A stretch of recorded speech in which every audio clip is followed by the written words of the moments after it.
Good morning, everybody. My name is Beaulieu-Taylor Harris and I am a professional celebrant. Thank you very much, Heidi, for speechy just there. That was a fantastic section. And today I'm going to be talking you through what a celebrant does, how we will work through your ceremony, a little bit about me, and just reiterating the differentials between what you need for your ceremony. Should that be next year, 2022, 2023? Obviously, we're not sure at the moment. So, cups of tea at the ready, and let me take you through the order of service for today. So firstly, I'm going to tell you some points about myself, how I got to become Beautifully Tailored Ceremonies, and then I'm going to tell you about the difference between a celebrant, a registrar, and a priest/minister. I'll then take you through a ceremony and the structure around a ceremony. As well as that, I'm even going to be doing a hand fasting ceremony using my dressing gown robe to show you what that looks like. So it will be an interactive session and there is going to be questions and answers, which I'm more than happy to do. So as I'm talking, I will try at the end to go through those questions for you. So, without further ado, firstly, I am based in Surrey, on the border of West Sussex. However, I am free to travel wherever I like. And that is one of the beauties of this role as a celebrant, is that you can travel to any destination and you can marry people in any location. I am in my 30s. I've had a bit of a colourful career in that I've worked in lots of different areas. So I've worked in marketing, I have worked in hospitality, I have worked in a private healthcare sector, and more recently I've spent the last 9 years of my career in banking and financial services. Really interesting place to be, actually. And how I became a celebrant, well, unfortunately my uncle passed away. And my mum said to me at the time, you know, this role would be something that you would be really good at.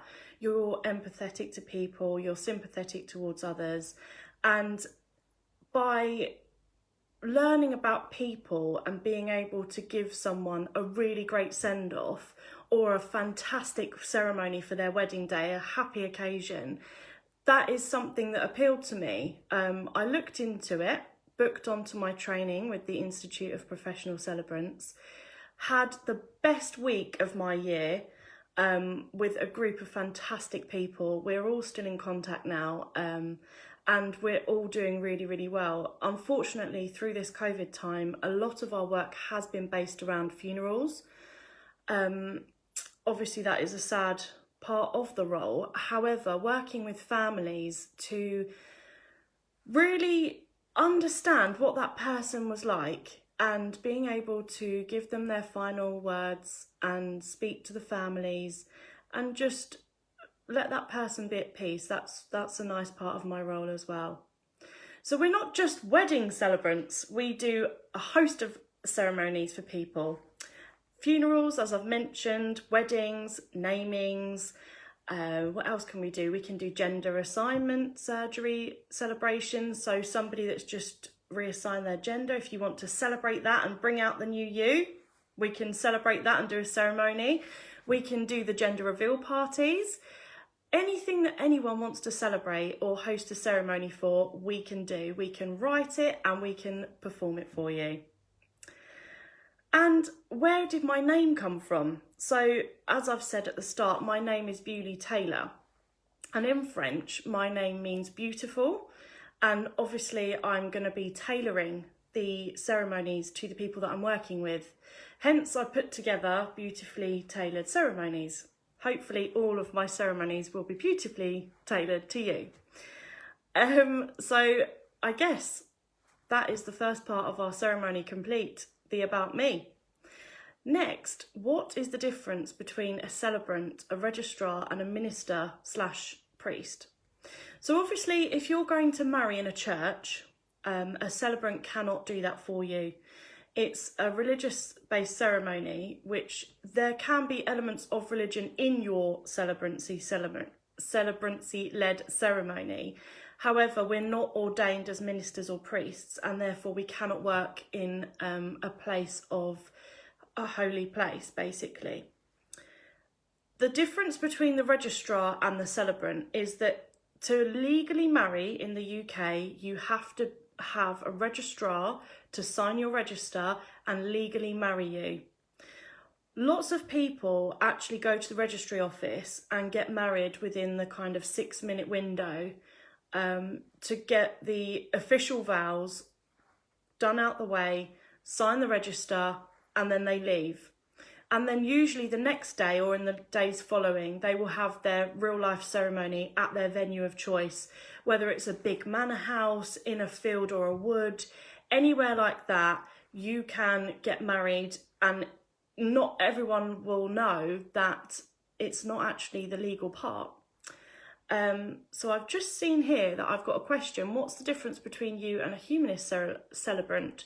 So a humanist is somebody that has no religious element to the ceremony whatsoever. And interestingly, in Scotland, I believe, the humanists can legally marry a person. But in the UK, being England and Wales, that's not the case. We can bring in a religious element to your ceremony if you wish, by having hymns, prayers, etc. But a humanist has no religious element to the service. They're still a celebrant, they can still create you a lovely ceremony, just that they won't add the religious elements to it. So that's the difference between a humanist celebrant and a celebrant that's non-humanist.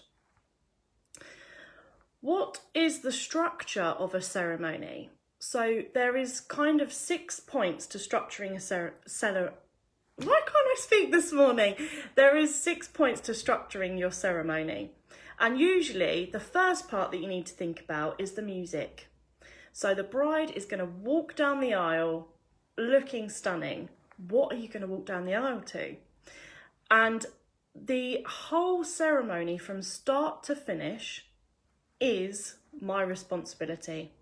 So it's my responsibility to get to know the couple, which is obviously the most important part because they are my clients.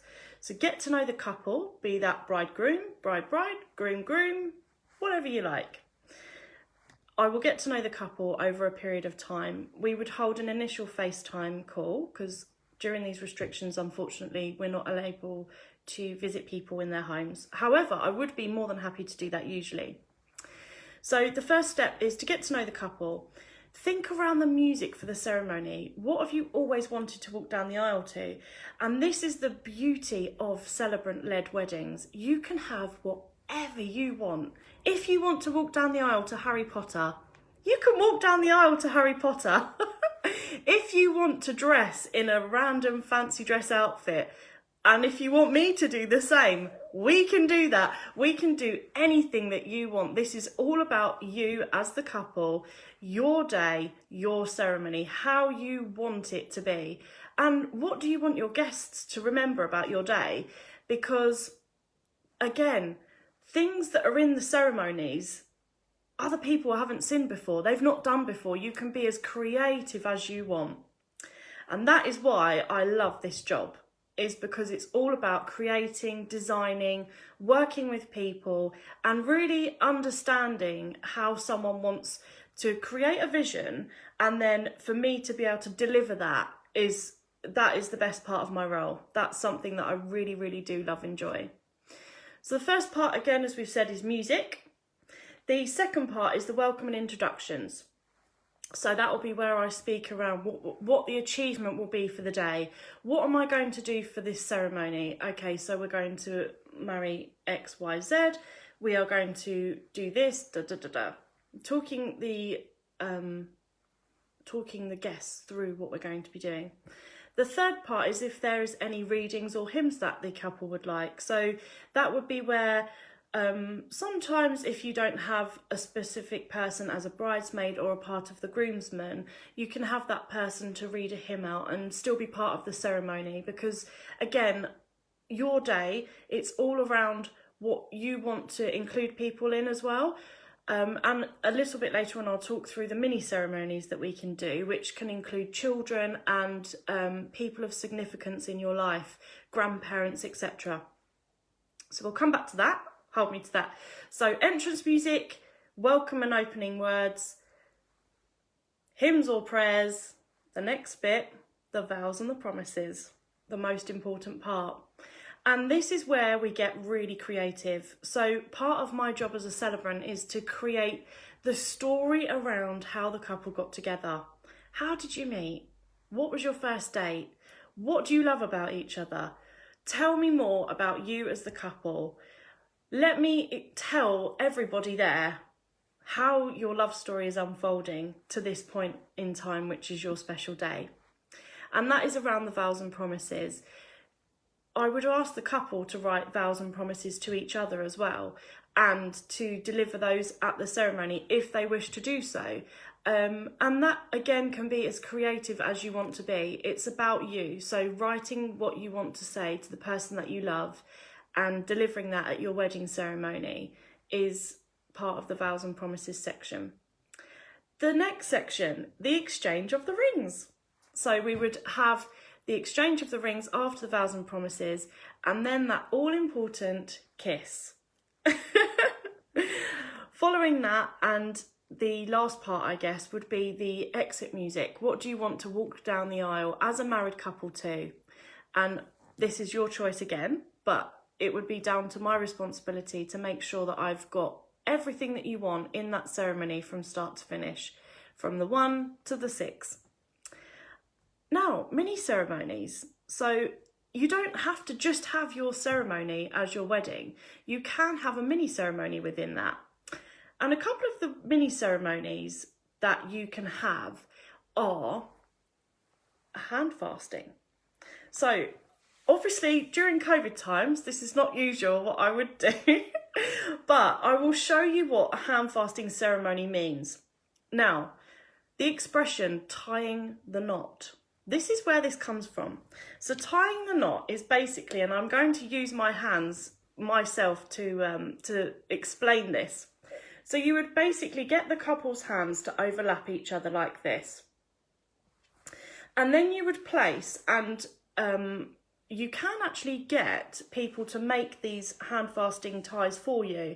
I do know a woman that does them. Her name is Jacqueline Kale, and she is fantastic at making these. So you can get them made to your colours. If you are part of a family crest, you can have the colours of that hand fasted into a tie. And this would be what I would use to do your hand fasting ceremony. So you would clasp the hands overlapping like this.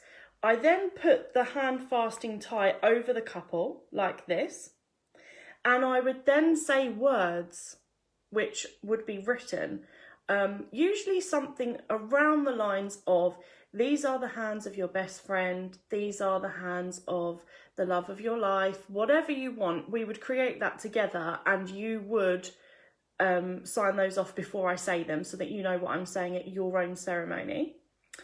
I would then wrap 3 knots around the hands. So imagine that I've got another hand just under there. So I do my first knot like this, and then my second, and then my third. And the aim at the end of it is something fun, is whoever pulls the hand out quickest is going to be the more dominant in the relationship. So just be warned, ladies, you need to be pulling your hand out quickest. So that is a little bit around the hand fasting ceremony. Another one that you can do is a sand ceremony. So a sand ceremony is where you would, if you've got children, for example's sake, we'll take this as an example. So you have children and you want to include them in your ceremony as your couple. You can have a big bottle of, a big glass jar, and then you would have your mini sand, which represents the colours of each child or whomever you're doing it with. It would represent to them. Again, I can say words around this. The colour pink represents X, and please could you pour your sand in the pot? So at the end of it, you get a beautiful layer, a little bit like if you went to the beach for the day. You get the layers of sand, and that creates the layers of your family, the foundations of the rest of your life. And that sand bottle is yours to take for the end of the ceremony, and you can keep that in your house, etc. And it's just a nice gift at the end of it to remember your day by and keep in your home as a significance to you as the couple. Other things that we can do, again, getting really creative, we could have a cocktail ceremony. And personally, this would be one of my favourites, could be alcoholic or non-alcoholic. Obviously have to check the venue first. But with the cocktail ceremonies, you've just got married, you want to have your first drink together as husband and wife, wife and wife, husband and husband.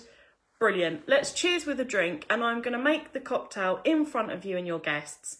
I'm going to explain what each part of the cocktail means. Whatever you give to me, I will explain what that represents about you as the couple.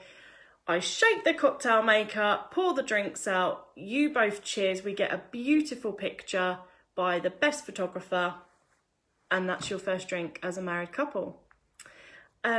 Again, any other ceremonies that you want or that you've thought about, come to me with the ideas. We can create that together, and I'm happy to do anything. I did just get a question from a lady called Yvonne, and she says, what if I don't want to exchange rings? Can I do something else? Absolutely, yes. This is your ceremony. There are people that have exchanged bracelets. So if they don't want to wear a ring in particular, they exchange bracelets, necklaces, whatever you want. It doesn't even have to be of circular nature, but it's down to the couple and what they want to exchange. But the answer to your question, Yvonne, is yes, you can exchange anything you want. Think out the box, actually. You could even exchange, I don't know, off the top of my head, you could give each other a pressed flower, something like that potentially. But again, the world is your oyster for ideas on the celebrant-led ceremonies. You can do anything you like. I'm just going to check to see if I've got any other questions. Can you do multi-faith ceremonies? So, multi-faith ceremonies, yes, I can. I can do that absolutely fine. If one of you potentially could be Jewish, the other could be Christian, we can include both elements of those in the ceremony as well. So anything that you want me to read, anything that you want me to talk about in your ceremony, I can do that. Mixture of faiths, etc. I can give the backstory to your family and how they grew up. I can talk about the different faiths in which you grew up in and the different cultures and how they now blend together as your couple to become your married couple as well. If you want me to talk to you about if you want me to talk about how you're going to bring your future children up in the faith to reassure grandparents or parents, anything like that, I can do that as well.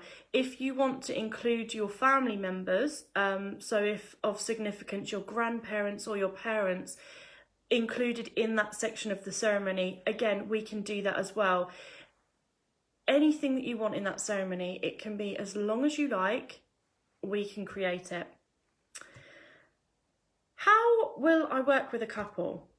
So again, as explained at the start, I would do an initial FaceTime call with a couple. Now, not every celebrant is going to be to your liking, so to speak. Not every celebrant is going to be to your taste or your style. And I think you have to remember that doing this role is that you aren't going to be right for every single couple. But I think as long as you show the excitement, which to me personally, I absolutely love a love story. I just adore hearing about people, how they met, every story about their first date, whatever they want to tell me. That is something that I really do enjoy about my job. So for me, I love to get to know a couple on a personal level and really build that relationship. That's what it is all about, is building that relationship so that on the day, you can have those laughs. You know what you can say about that couple and really make their ceremony special towards them. And again, FaceTime calls, meetings. I would definitely go to the venue with the couple to meet the wedding coordinators there, or if you've got a wedding planner that you want to meet. And my role, again, would be all of the responsibility of your ceremony is down to myself, and I would work closely with any wedding planner to ensure the smooth running of the day.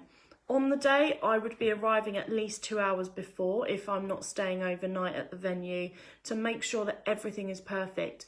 The last thing that a couple wants on their wedding day is to worry about the ceremony. That is the whole point of me, is to make sure that that ceremony is running smooth from start to finish.